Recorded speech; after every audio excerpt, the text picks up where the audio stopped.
ขาดเดี๋ยวมันหุบขาดีหุบขาดี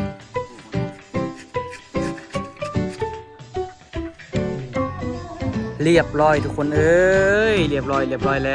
วเดี๋ยวไปแทกก่อนนะทุกคน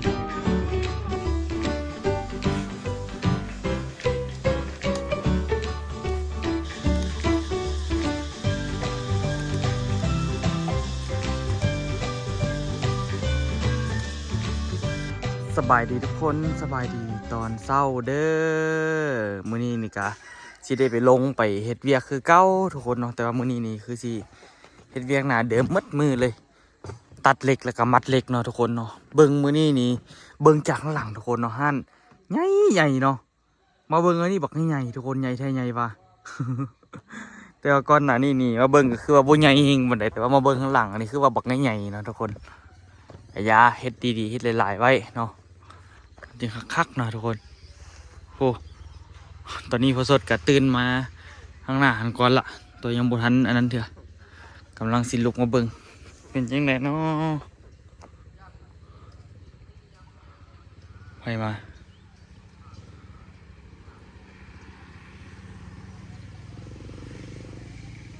พอนั้นจากมาอย่างขี่รถมาวนอยู่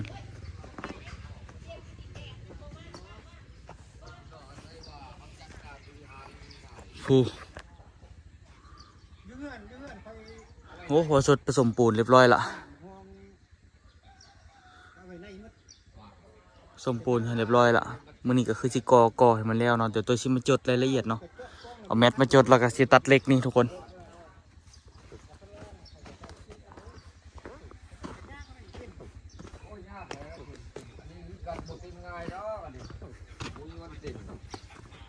ไม่หยังส้วมเรียกว่าเล็บอ่างนะอ่างส้วมอ่างน้ำเสียผสมปูนแล้วแต่เศร้าละเป้าหนึ่งเลยไหนพอเดี๋ยวได้เป้าหนึ่งเหลือแค่นั้นอื่นแล้วเนาะเบิ่งมือวานนี่ปูนเหลือตัวมะกอนี่ ห้องคันนี่พอดีเลยนะทุกคนเนาะอีกบล็อกหนึงกับพอดีเลยขึ้นมานี่เก็บบอกอันนี้ใส่ก็ได้นะตัวพออัดนี่นะให้ใส่โอ้ยยากงามก็ได้ยากแถมเปลืองปูนที่จริงก็ต่อยออกแล้วก็ได้จบละเอาไปอัดเท่าไหร่เปลืองมืดปูนบอกหลายคิดไปคิดมาแต่ว่าก็ประหยัดบล็อกล่ะตัวคนปูนแต่ละเทื่อมันบอกทันเข้ากันดีมันยังเป็นไอ้ย่ายอยู่น่ะถ้ามันเข้ากันดีมันกับเต้อมหล่อมมันนี้อมหลอมอีกปรุงอาหารรสเครื่องปรุงบ่เข้ากันดีโอ้หลอกกับเสื้อคนนำปุ่นติดเสร็จแล้วบ่ปานขนมปังบ่ได้อันนี้ตีแป้งขนมปังก็อีก3 อันทุกคนเดี๋ยวตัวที่คนบล็อกไปไว้เห็นก่อนก็อีก3บล็อกขึ้นไปแป๊บเดียวก็แล้วละฝาเดียวก่อน3 บล็อกขึ้นไปแล้วก็เทคานแล้วก็เสียได้วางแผนแล้วทุกคนเนาะแถวนี้เสียห้องนอนติดห้องน้ำต้องได้วางแผนละว่าสิเอาไหนไว้ใส่เนาะ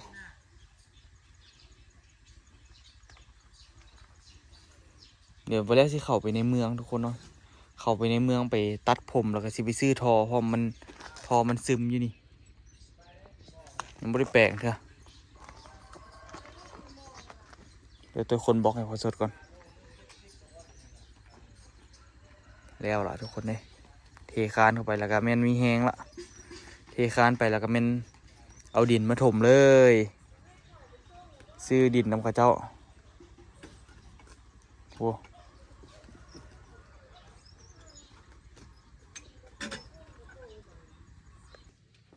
เบียกเศร้านี่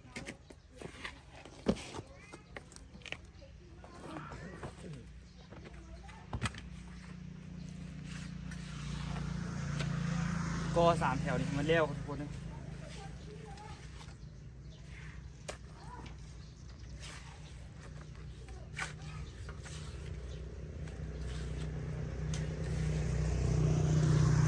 ทำกันเลยมันเลี้ยวไวๆ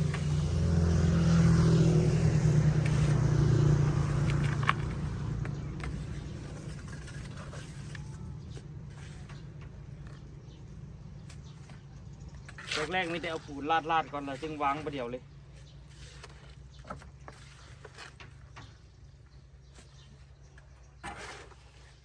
ยกตัวนี้ก่อนเลยยังมันจะแห้งแล้ว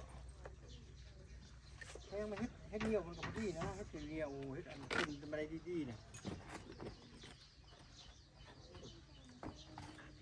ดุยโอ้วันบ้องมือห่อนี่มันไปตรงคนมันนี่นะ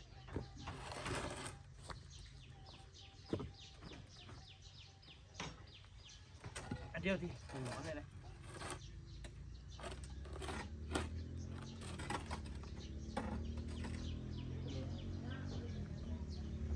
ฟังงาน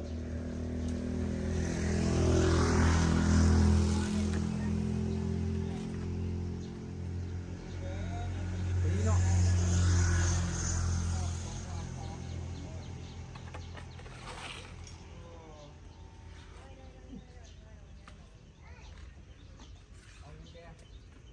คักเอาเล็งเกี่ยงกันเนาะ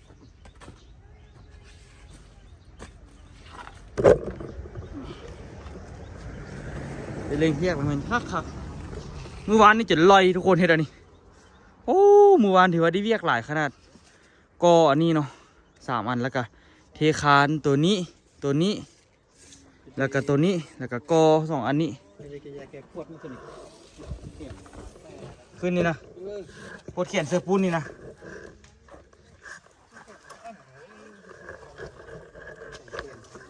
ติเพิ่นจิปวดเลยแรกๆเพิ่น หลังๆมาเพิ่นบปวดเลยมีแต่เมื่อยอยู่แต่บปวดแล้ว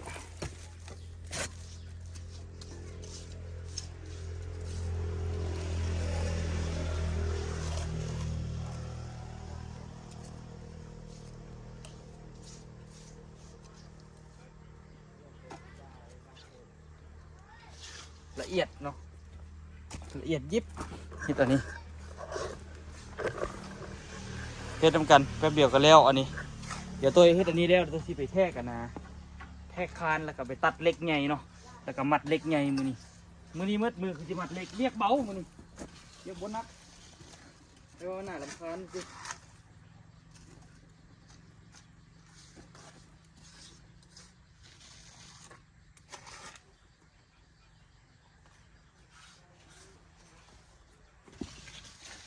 พี่เลิกกินมือนี้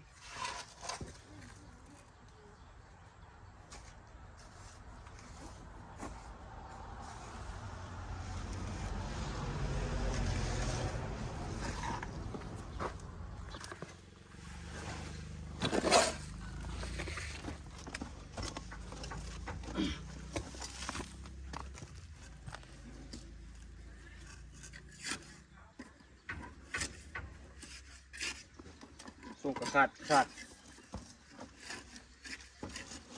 เดี๋ยวมันหุ่มขาดีมันปกขาดีโอ้โหเนี่ย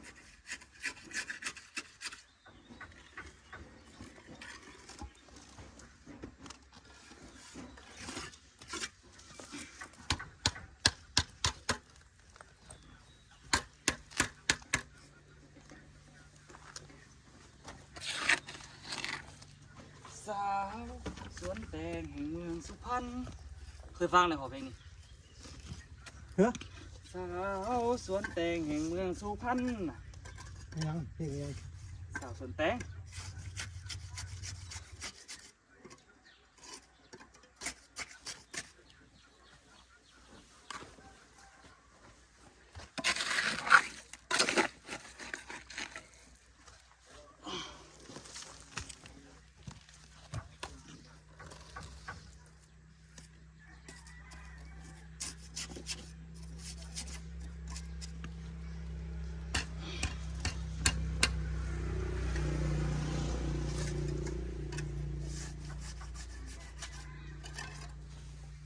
ละเอียดปูนตัวนั้นมันจะเหี้ยแล้วครับปูนตัวนั้นมันจะเหี้ยแล้วผมเห็นแต่หลังพอก่อนสุดท้ายนะ ข้างล่างเห็นปะ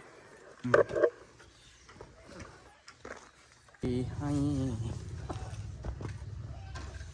บ้านเดียวดายไปหาอันล้ำเลิศเกิดมาเยอะเสียสะเกิดยัง งั้นเถิดคุณหนุ่มคุณสาว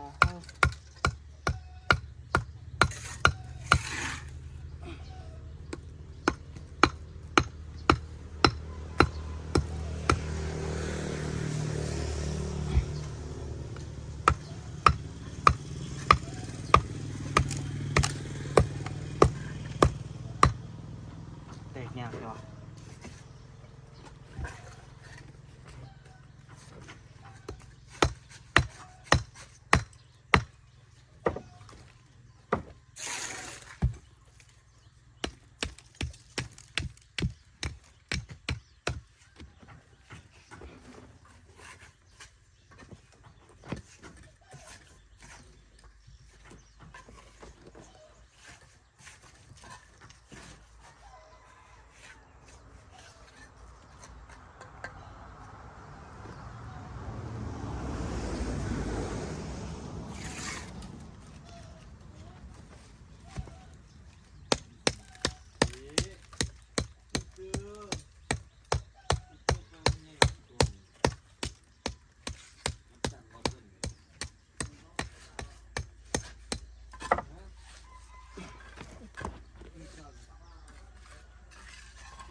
โอเค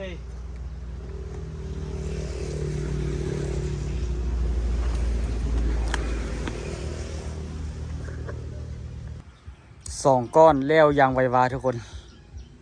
ก้อนที่สามได้บัดนี้โอ้สูงเลยบัดนี้ก็ได้สูงคักสูงแน่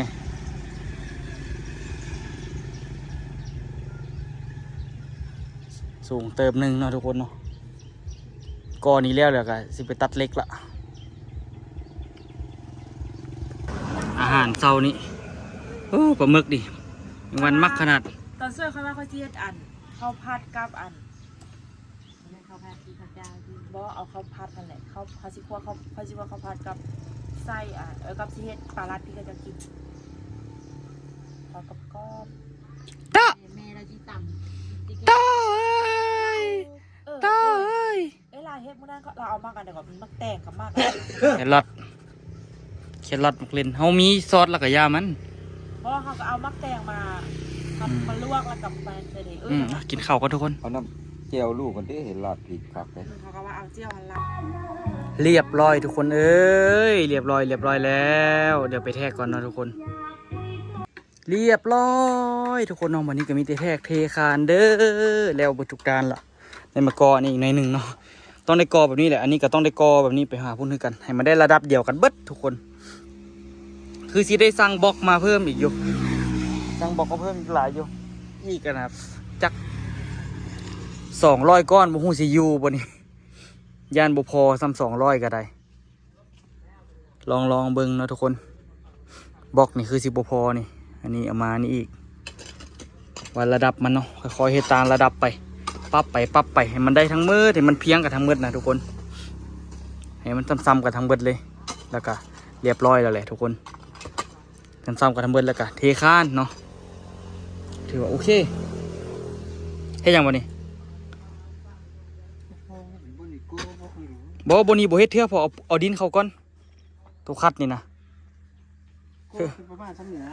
คือเขาเอารถถอยรถเอาพี่เด้คันนี้เฮ็ดแล้วยาวนี่เอาแล้วตัดนี่บ่ฝ้าวเฮ็ดเทื่อคือเขาถอยรถมาฮอดพี่เด้แต่ว่าบ่ต้องเฮ็ดจังเทื่อดอกมีแต่นั่นก่อนไปตัดเล็กแล้วมัดเล็กก่อนมื้อนี้ ตัดละแม่ เฮ็ดอยู่บ่ห่มๆไว้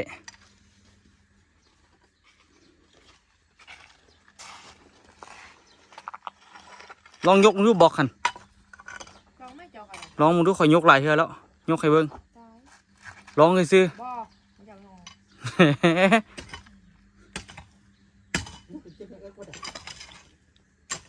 มันที่ใส่ไงซีหน้าซีตา ใส่ดี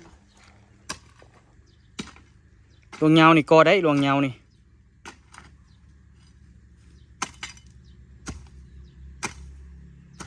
เอามาใส่จาก3 รถก่อน3 ห้องนี่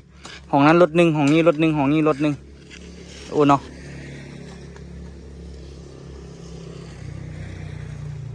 บอลพักวันนั้นก็คือสิได้แปลงวันนี้สิ ที่ได้แปลงมันเพียงแล้วก็กอดีๆมีดินโอบอันนี้ก็ปรับให้มันเพียงเม็ดแล้วก็กอเป้าหมายให้บอกให้ได้นี่บ่มีโอมีบนนี้มีแถวนี้นะแถวนี้นะนี่บนนี้นี่นะระวังเด้อบนนี้ยังบริแปลงเธอได้มันออกไปหาท่อตัวนั้นนะก๊อกตัวนั้นนะเป้าหมายว่าคันเฮ็ดอันนี้ละเอาอันบล็อกห้องมาดิพ่อแบบว่าเฮ็ดห้องล่ะเอานี่ห้องตัวนี้นะแล้วจึงก่อละว่านะห้องพื้นนะ คือว่า เป้าหมายเฮ็ดเป็นคานเลยละว่านะเอาตัวนี้ห้องแบบปรับดินแล้วเดี๋ยวหอยปรับมันเพียงแล้วเอาตัวนี้ห้องแล้วก็เอาปูนทับแล้วก็ก่อมันจึงแน่นดีแล้วว่ะบล็อกที่เศษเหลือๆพวกนี้นี่นะทับมันซื่อๆแล้วก็เฮ็ดเดี๋ยวตัวสีแทกอันนี้นะทุกคนแทกแต่ละเสาแล้วก็สิไปตัดเหล็กตัวนั้นหุ่นนอนอยู่หุ่นเหล็กกันซื้อมาละใครเด้แต่ว่าลมน้ำแม่มือวานนี้ลมน้ำไม่สุกมือวานนี้ว่าสิกัดเขียวซื้ออะลูซิ่งซะย่านแบบ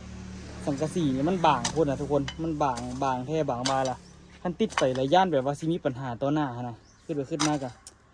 โอ้เมื่อยแก่ทุกคนได้ขึ้นบนสูงเนาะคันว่าสมมติว่ามันหัวมันอย่างนั้นนะแต่ถามว่าอุดมันใส่ได้บ่มันก็ใส่ได้อยู่แต่ว่า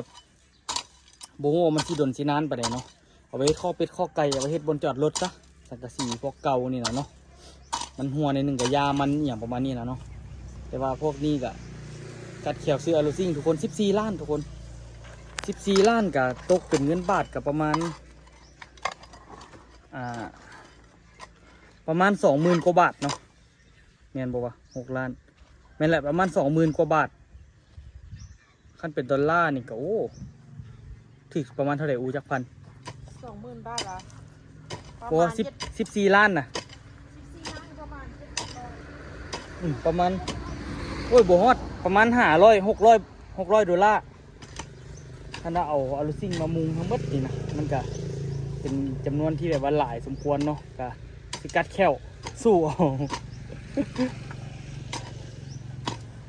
อันนี้สิได้ขุดนะท่อแล้วก็สิได้ขุดท่อแล้วก็สิได้แปลงท่อใหม่ก็สิไปซื้อข้อต่อมาก่อนเดี๋ยวมันมีปัญหาในต่อหน้าเนาะส่วนน้ำยามฝนมันมาตลอดนี่โอ้อันตรายท่อพวกนี้เห็นบ่ท่อมันแตกนี่ลมนั้นไม่สุกละไม่สุกว่าโอ้ยบอกอะลูซิ่งก็เอาสู้เอาซะแต่ส่วนสิได้มุงเนาะทุกคนสีโครงอะลูซิ่งแล้วก็แต่ว่าสีใส่โครงไม้ปกติเนาะสีใส่โครงไม้อันนี้คือเก่าใส่โครงไม้คือเก่าล่ะใส่อะลูซิ่งเอาเดี๋ยวสิให้ไปเบิ่งขนาดสังกะสีเลยกับสังกะสีตัวนี้เดี๋ยวมันบางสำเร็จแต่นี่ยางข้ามกับยางบ่ได้เลยแต่ยางอ้อมได้เดี๋ยวนี้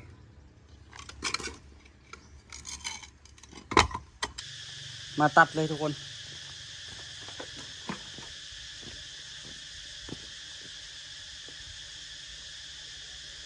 แต่ละมือแบบโอ้พิลึกขนาด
เล็กทำอิฐตัวนี้ใช้เล็กใหญ่นะทุกคนใช้เล็กใหญ่สมควรอันนี้นี่ไว้ให้พอสารเดี๋ยวตัวชิออกไปเรียกนอกก่อน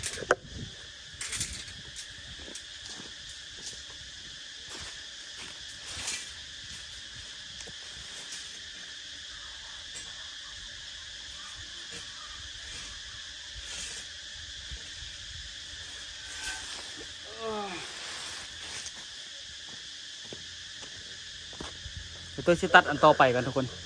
แต่ว่าใช้ปอกสิใช้ปอกตัวเก่าเลยแต่ว่าใช้เล็กที่มันใหญ่กว่าเก่าเนาะเล็กตัวนี้เส้น60,000กีบเกือบเส้นหนึ่งประมาณ90 บาทเนาะ90 กว่าบาทตัวนี้นี่60,000กีบเนาะนี่น้ำก็สิมีเล็กที่มันเหลืออยู่ส่วนที่มันเหลือบางที่ก็สิเอามัดต่อกันแล้วก็แล้วจึงประหยัดเล็กเนาะโต้ให้เด้อ ตัดผมมา ไปซื้อเครื่องมาทุกคนก็ไปตัดผมมาไปซื้อเครื่องเขาห้านเลยทุกคนเด้อ บ้าน ตัวก็ไปตัดผมคือกันผมมีโอกาสได้ไปตัดจักเทื่อจังได๋ก็เฮ็ดเวียกวันมือผมมีโอกาสได้เฮ็ดนั่นเฮ็ดนี่จักเทื่อมื้อนี้เลยแบบโอ้ยสละซะตัดผมแม่จังได๋ก็ตัดให้ออโต้แล้วตัวก็เลยมาตัดเลยซื้อเครื่องอยู่ข้างหลังรถซื้อเบียร์ซื้อหยังนำบ่ได้ทุกคนเด้เบียร์10 ลังเด้อโอ้ยมันนั้นเบียร์คืองูเงี้ยว่ะเข้าไปเบิ่งก่อนคืองูสิตกนี่แหละตอนนี้พอมัดเล็กแล้วไป2 อันแล้วทุกคนเนาะตัวหักเข้าไปซื้อเครื่องซื้อของมาก็ค่อยๆมัดนี่แหละทุกคนมื้อนี้คือสิได้มัดเมิดมือเลยทางนั้นเปิดละทางนั้นเปิดงานละทางนี้ยังได้เกี่ยมอยู่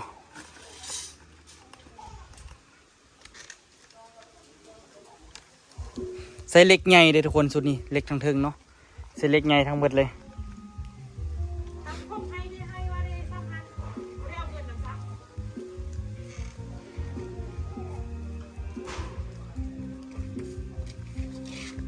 ตอนนี้ก็กินข้าวแล้วทุกคนเนาะพอมัดเล็กแล้ว2 อันเดี๋ยวตัวสิมัดเล็กต่อทุกคนให้มันแล้วไปอัน2 อันนี้ตัวก็สิไปวางไปพูนทุกคนไปวางไว้ฐานมันเลยว่าตัวไหนมันอยู่ของมันนะมันจึงสีหู้เนาะเพราะว่าแต่ละคานแต่ละจุดมันบวกซ้ำกันเลยทุกคนมันคนละแนวกันเลยเนาะตัวสิจับนี่ไปไว้เลยแต่ละมือแต่ละวันทุกคนเอ้ย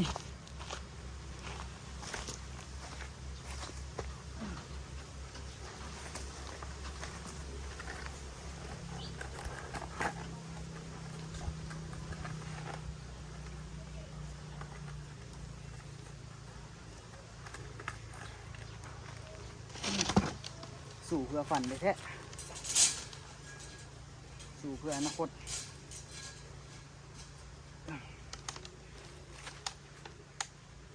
หลังๆนี้เพื่อ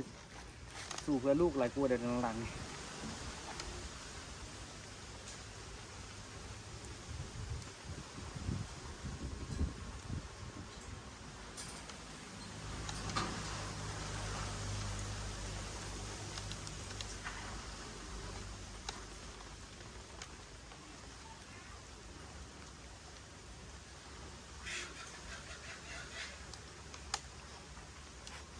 ค่อยๆมัดไปมันกับม้วนดีอยู่ทุกคนมัดเล็กนี่มันบ่คือเฮ็ดเบียกอยู่หั่นเนาะฮ้อนแต่ฮ้อนว่าอยู่นี่มันก็อยู่ห่มสบายๆเนาะแต่มันก็อันนี้แน่เมื่อยแน่ก็ทนเนาะชีวิตมันต้องสู้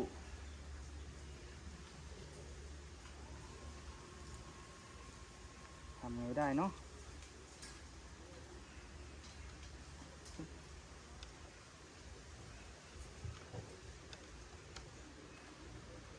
อันนี้ทานแล้วนี่ค่อยๆขายเครื่องนี่โอ้คือสิมีแหงขนาดตัวมักเลยทุกคนมักการขายเครื่องนี่มักแต่โดนแหละแต่บ่มีโอกาสเนาะตัวมักค่ามักขายส่วนหลายรู้สึกว่ามักค่าขายเลย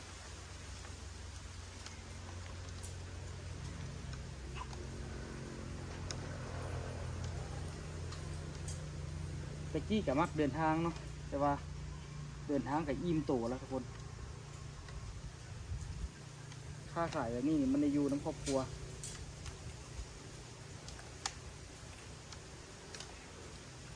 มันก็โอเคอยู่เด้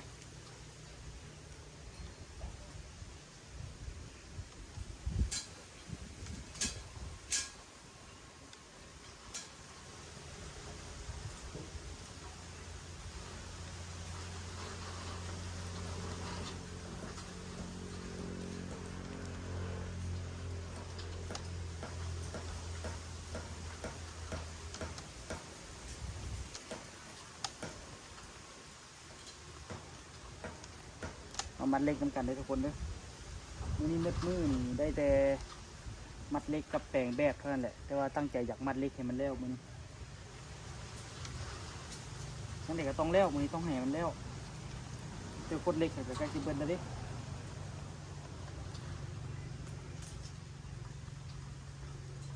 คนเล็กแต่มัดเล็กแน่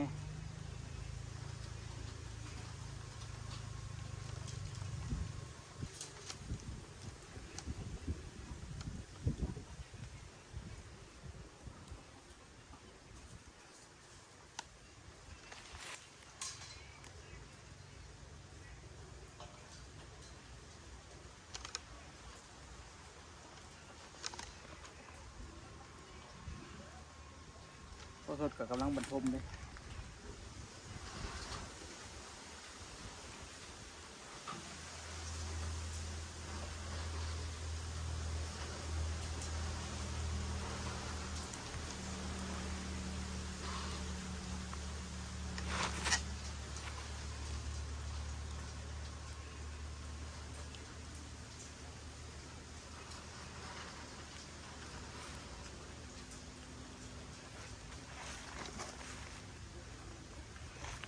เดี๋ยวเห็นแล้วล่ะทุกคนค่อยไปได้สูตรใหม่แล้วทุกคนไวกว่าเก่าแล้วก็ง่ายกว่าเก่าหลายปกตินี่มัดเล็กนี่สิยากเบื้องกงกันข้ามนะทุกคนโดยกระพสนเลยบอกว่ามัดคนละด้านเลยง่ายๆวันนี้ทั้งสองข้างก็ที่เป็นข้างถนัดนะทั้งรวมทั้งเทิงมันก็ที่สะดวกเลยอันนี้ยากอยู่ยากหมุนไปหมุนมา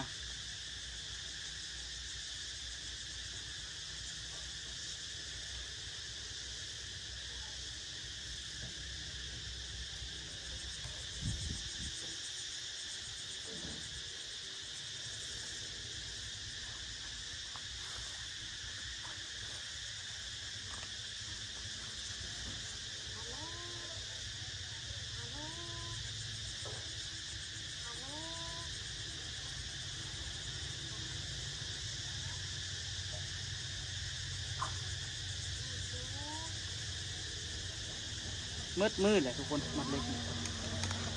กล้วยกล้วยกระวางนี่พาเวียกต้องออกไปนอกมันเลยบ่ได้ฮอดใส่เชียว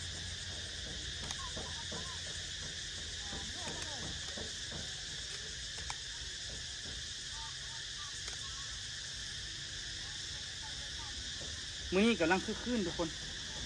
มื้อก็จะเกี่ยมมันเฮ็ดบุญบ้านแล้วก็มีคนตั้งเสาโต๊ะตั้งเต้นมาเต็มเลย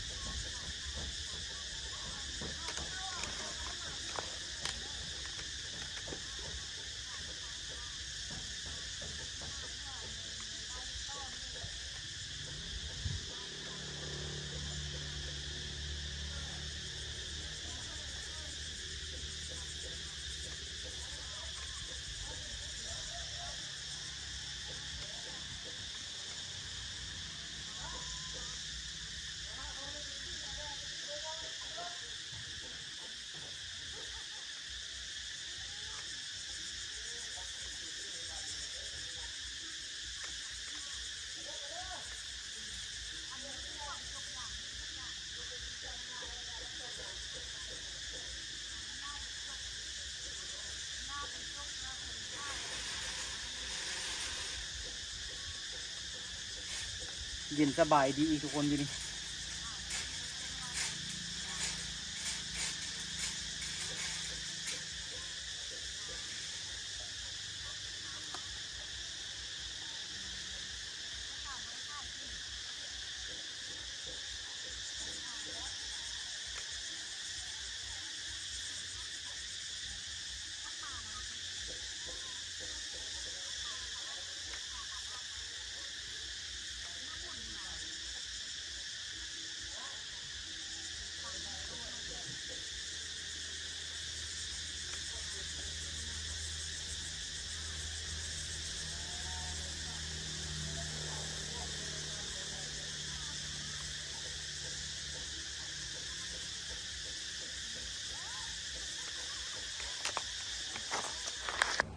เรียบร้อยทุกคนเอ้ยมัดเหล็กมือ